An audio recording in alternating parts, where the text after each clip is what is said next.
Les diré, buenas noches. Les diré que José Luis Utrera es juez desde el año 1989, y fue uno de los primeros en aplicar el divorcio exprés. Magistrado, y a él le vamos a pasar las preguntas que quieran hacerle ustedes. Pero antes hemos salido a la calle para saber cuál es la opinión de los andaluces sobre si en caso de divorcio los hijos se deben quedar con la madre.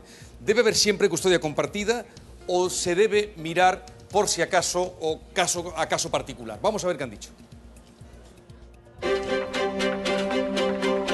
Si hay custodia compartida o si no hay custodia compartida, lo importante es que la pareja, a pesar de los problemas que haya podido tener, conserve una cierta complicidad para que ninguno utilice a los niños contra el otro. Eso es lo esencial.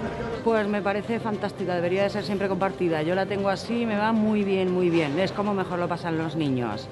Tanto con papá como con mamá tienen que estar. Cada caso es un mundo, pero sí que debería existir por lo menos más facilidad para el padre que pida la custodia. La niña, en este caso que es nuestra, necesita tanto de su padre como de su madre. Es decir, yo hay cosas que como papá a lo mejor no se la puedo dar. Lo mismo que mi marido, como mamá tampoco se lo va a poder dar. Los padres quieren a los hijos igual que las madres. Lo que pasa es que las madres estamos ahora más protegidas por los jueces. Cuando una pareja se separa, inmediatamente tenía que haber la custodia y la patria potestad, tenía que ser compartida, pero por ley. Y los bienes de la pareja jamás deberían de pasar a como ocurre hasta ahora. Hasta ahora hay padres como yo que se van a la indigencia. Yo creo que compartida, porque aquí parece que se ha tomado como costumbre que los niños vayan con la madre. Aquí no se analiza si una madre o un padre está mejor preparado para criar y educar a unos hijos. Yo estoy a favor de compartida, pero es que hay casos y casos.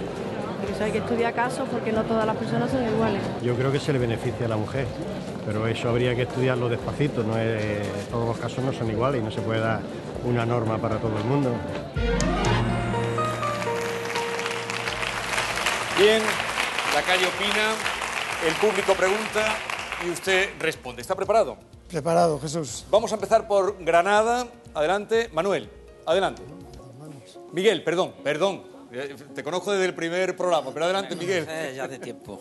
Adelante. Buenas noches, señor Utrera. Mi pregunta es la siguiente. Según datos del Consejo General del Poder Judicial, Andalucía ocupó en el 2011 el primer puesto en divorcios de toda España. ¿Cree que están justificados esos divorcios y si tenemos motivo para ser los primeros? Bueno, el número de divorcios en Andalucía es el mayor de España, pero no porque los andaluces nos divorciemos más, sino porque somos más población que cualquier otra comunidad autónoma. Andalucía está en la media nacional en cuanto a divorcios por habitantes. En total al año son aproximadamente unos 20.000 divorcios y separaciones. Estamos, insisto, dentro de la media. A mí no me parece que haya demasiados divorcios. Es cierto que tenemos una de las tasas de divorcio más altas de Europa, pero ello no debe ser preocupante. Yo creo que al contrario, el divorcio se ha normalizado socialmente y eso es bueno. Hace 20 o 25 años ser divorciado o divorciada era casi un estigma. Hoy ya afortunadamente eso no es así. Lo más importante a la hora de divorciarse es sobre todo hacerlo bien. El problema no es divorciarse mal. El problema no es el divorcio, sino el mal divorcio. Ahí es donde tenemos que poner el foco de atención. Estoy de acuerdo con usted. Muchas gracias. Vamos a Jaén. José, adelante. José Carlos. Buenas noches, señor juez. Buenas noches. Todos sabemos de casos de parejas que se divorcian y entonces el hombre tiene que abandonar el hogar común y aparte pagar una pensión. Entonces yo me estaba preguntando, ¿no se puede vender la casa o la vivienda que se tiene en común y con lo que se saque pagar dos viviendas más modestas, unas para el hombre y otras para la mujer? Y en caso de que se pueda, ¿no se puede obligar vía sentencia judicial a que se haga? El Código Civil en materia de atribución del uso de la vivienda familiar no nos deja a los jueces prácticamente ningún margen. La vivienda familiar va con la custodia de los hijos. Eso es un mandato legal que los jueces, insisto, difícilmente podemos cambiar. Ese mandato genera efectivamente algunas situaciones de clara injusticia y de abusos, y por eso los jueces de familia venimos reclamando una modificación de ese artículo, el artículo 96 del Código Civil, para que nos dejara un poquito más de margen a la hora de poder acordar la venta forzosa de determinadas viviendas. Efectivamente, es una injusticia que una madre, por quedarse con los hijos, se quede también con una vivienda de 400 metros cuadrados. Y en esos casos sería lo más aconsejable venderla y poder adquirir 2 viviendas más modestas para cada uno de los progenitores. De todas formas, le tengo que decir que la realidad muy mayoritaria que vemos en los juzgados de familia no es esa. La mayoría de las parejas que se divorcian lo que tienen es un piso de 90 metros cuadrados y muchas veces con hipoteca. Ahí es difícil hacer repartos. Vale, gracias. Gracias, José Carlos. Sevilla. Luis, adelante. Buenas noches, señoría. Le iba a hacer una consulta sobre una cosa que a mí personalmente me ha ocurrido y creo que a muchos hombres en este país también le ha ocurrido. ¿Usted me puede decir de qué puede vivir un hombre el cual tiene que pasar una pensión de 600 euros cuando solo cobra 426 euros y si los cobra? Efectivamente, es difícil que esa persona viva si efectivamente paga la pensión, porque realmente lo difícil es con 426 euros pagar una pensión de 600.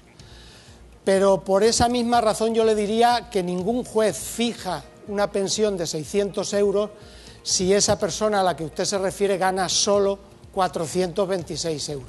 Probablemente lo que ha ocurrido es que esa pensión se fijó cuando esa persona tenía ingresos sensiblemente superiores y como consecuencia de la crisis económica ha venido a lo que los juristas llamamos peor fortuna.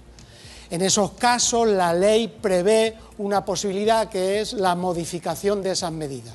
Hay unos procesos específicos para cambiar, para revisar esas medidas cuando se han alterado las circunstancias.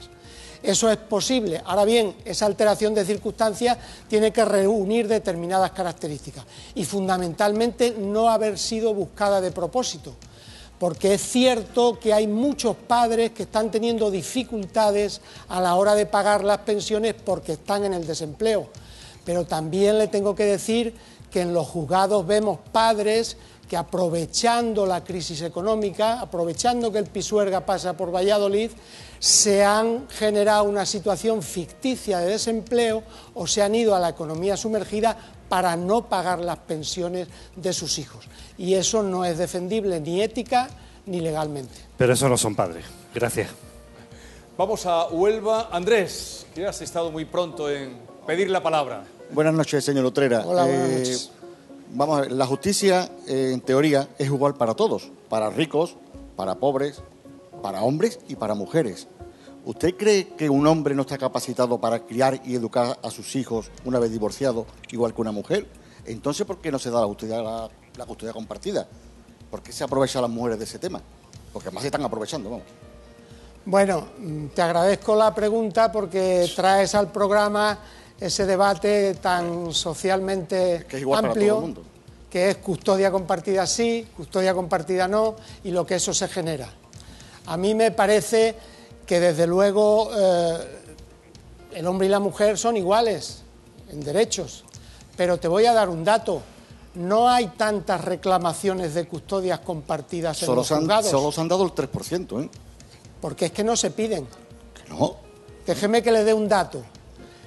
El 80% de las discrepancias de las parejas que se divorcian versan sobre temas económicos. La gente se pelea en el divorcio por la pensión de los hijos, por la pensión compensatoria, por la liquidación de los bienes del matrimonio.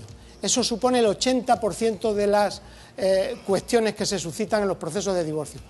Solamente entre un 10 y un 15% las partes discuten por la custodia de los hijos. Por tanto, no hay tantas custodias compartidas, no se dan, primero porque no se piden. Segundo, en algunos casos que se piden, no se dan porque se considera que no son beneficiosas para los hijos. Cuando los progenitores se llevan mal, cuando los domicilios están muy distantes, a veces los propios hijos no quieren el régimen de custodia compartida. De todas formas, es interesante el debate porque pone de manifiesto algo que se ha dicho en las entrevistas públicas, y es la conveniencia, la necesidad de que los dos progenitores se impliquen en la educación y en la crianza de los hijos tras el divorcio. En eso estoy totalmente de acuerdo. Esa coparentalidad responsable es básica para que esos niños crezcan en un equilibrio emocional y psicológico. Eso es fundamental. Los niños necesitan a los dos, al padre y a la madre. Que esa coparentalidad responsable tenga que pasar necesariamente por una custodia compartida dependerá ya de los casos y de las circunstancias concretas que concurren. Es que detrás de la custodia no compartida, si solamente se queda la custodia con la madre, viene el lote completo. Viene la custodia de los hijos, la pensión de alimentos y la vivienda. Y la mayoría de los padres nos quedamos siendo padres de visitas. No es eso lo que define... Esa es la mayoría de los casos. Porque, vamos. Perdón, Andrés, brevemente, por favor. Pero eso es por inercia más que por lo que quiere decir nuestra ley. Nuestra ley residencia en la patria potestad la mayor parte de las decisiones importantes respecto a los hijos. Todo lo relativo a educación, a sanidad, a celebraciones sociales, todo eso es competencia de la patria potestad y tiene que ser ejercida conjuntamente en el 99% de los casos. Yo creo, insisto, que la coparentalidad es muy positivo, es necesaria, es imprescindible, pero no requiere inexcusablemente que siempre sea a través de una custodia compartida, porque insisto que hay casos en los que no beneficia a los menores. Vamos a Almería. A ver, Laura, adelante. Buenas noches. Hola. Yo quería saber, ante un caso de divorcio, ¿qué recomendaciones o pautas recomienda usted a esos padres que tienen menores a su cargo para que resuelva la situación de manera que le afecte lo menos posible a los menores, que por desgracia son los que más sufren? Efectivamente, como dice usted, los grandes perdedores de esa batalla de adultos son los niños. Yo tuve un niño que, escuchándole en el juzgado, me dijo: siento cómo mis padres me tiran cada uno de un brazo, como sigan así me van a romper. El niño, en su ingenuidad, pero con un gran sentido común, estaba definiendo muy bien lo que es un mal divorcio, lo que es un divorcio traumático. Conseguir un buen divorcio no es tan difícil. Lo primero que hay que hacer es hablar, es dialogar, es controlar esas emociones que a veces en las rupturas familiares nos invaden y nos impiden el analizar las situaciones con frialdad. Luego, exponer a los hijos siempre como el interés más necesitado de protección y de amparo. Lo primero, los intereses de los hijos. Y en tercer lugar, pues le diría también algo importante: acertar con la elección de abogado. Un abogado que tenga buena capacidad de negociación, etcétera, facilita mucho los acuerdos. Y luego, creo que también sería interesante, no sé si luego surgirá el tema, la posibilidad de acudir a un mediador familiar. La mediación da un buen resultado en materia de conflictos familiares. Gracias, Laura. Vamos a Málaga. Alejandro, tu pregunta. Buenas noches. Hablaba usted de que existe un pequeño porcentaje solamente en donde se produce una disputa por la custodia de los niños. Yo quería hacerle a usted una pregunta como juez de familia. ¿Qué es lo que determina un juez de familia a la hora de dictaminar la custodia, en el caso de que no sea compartida? ¿Por qué se decanta usted en darle la custodia al padre o a la madre? Fundamentalmente, los jueces lo que valoramos es el interés del menor, lo que sea más beneficioso para el niño o para la niña. A partir de ahí se valoran cuestiones ya más concretas. Por ejemplo, con quién ha vivido el niño antes de la ruptura familiar. Hay veces que hay una separación de hecho y cuando llegan al juzgado esas familias ya llevan tiempo separadas. Y a veces nos encontramos con padres que llevan 5 años que no tienen contacto con sus hijos y nos están pidiendo una custodia compartida. Eso no es lógico ni es razonable. Valoramos también la capacidad y la posibilidad de ocuparse de los hijos. Hay padres, lo que se denominan padres de hijos horizontales, que son esos padres que se van a las 7 de la mañana de su casa y vuelven a las 11 de la noche. Solo ven a sus hijos cuando están en horizontal, es decir, acostados. Realmente con ese tipo de trabajo es muy difícil poderse ocupar de los niños bien. Y luego es fundamental también la voluntad de los menores. A los niños los escuchamos en el juzgado y valoramos su opinión. No quiere decir que la opinión del niño nos vincule al juez, pero sí que esa opinión puede llegar a ser determinante, sobre todo a partir de ciertas edades. Hay niños ya con 12, 13, 14 años, muchos de ellos más altos que un armario, que tienen muy claro con quién quieren vivir. Con esa opinión es muy difícil que el juez adopte otra decisión distinta a la del menor. Muchas gracias. Gracias, Alejandro. Señor juez, gracias por su claridad y el ejercicio de síntesis. Vamos a ver, Mar Barrera, qué preguntas nos trae desde las redes sociales. Adelante. Muy buenas noches, señor Utrera. También mis amigos de las redes me han dado una frase célebre para su intervención de Alejandro Dumas. El amor es física, el matrimonio química. En las redes muchas personas divorciadas nos están escribiendo y se quejan de cómo les ha cambiado la vida. Muchas están pasando verdaderos apuros para pasar la pensión de sus hijos y se quejan porque la custodia no les permite disfrutar de ellos. He seleccionado 3 preguntas de todas las que nos han llegado. ¿Aconseja usted a las parejas que se casen o que se hagan parejas de hecho? Bueno, la realidad social es que cada vez hay menos matrimonios y cada vez hay más parejas de hecho. Afortunadamente la realidad familiar está cambiando muchísimo en España. Mi consejo, quizá la pareja de hecho tiene más complicación a la hora de romper la relación. A diferencia de lo que puede pensar el gran público, el no casarse luego dificulta más la ruptura que cuando se es pareja matrimonial. Segunda pregunta, ¿qué proceso se sigue cuando no hay acuerdo para la custodia? Bueno, el proceso fundamental es la solicitud de un informe pericial. Nosotros, cuando no hay acuerdo respecto a la custodia de los menores, solemos hacer uso del equipo técnico con el que contamos en los juzgados de familia o con informes psicológicos que nos hacen lo que se llama un estudio del grupo familiar de las relaciones parentales y nos dan una serie de pautas que nos sirven a los jueces pues, para tomar esa decisión, que reconozco que es muy difícil. Y tercera y última pregunta, ¿suele ser el reparto de los bienes el motivo de los pleitos y violencia de género? Yo he comentado antes que efectivamente la disputa por cuestiones económicas suele ser muchas veces la que envenena la ruptura familiar y la que impide llegar a acuerdos. También hay estudios que demuestran que los procesos de ruptura familiar son a veces el detonante de la aparición de violencia de género en el grupo familiar. Evidentemente, los temas económicos y mucho más en estos momentos de crisis dificultan frecuentemente el llegar a acuerdos. Gracias, Mar Barrera. Señor juez, muchísimas gracias por estar con nosotros. Gracias a ustedes. Una pregunta, ¿cuánto suele durar de media un matrimonio? Bueno, la estadística en España está en torno a los 15 años. A los 15 años. Bien, muchas gracias por estar con nosotros. Gracias y ya se le decía, por su claridad. Un aplauso para el juez José Luis Utrera. Gracias.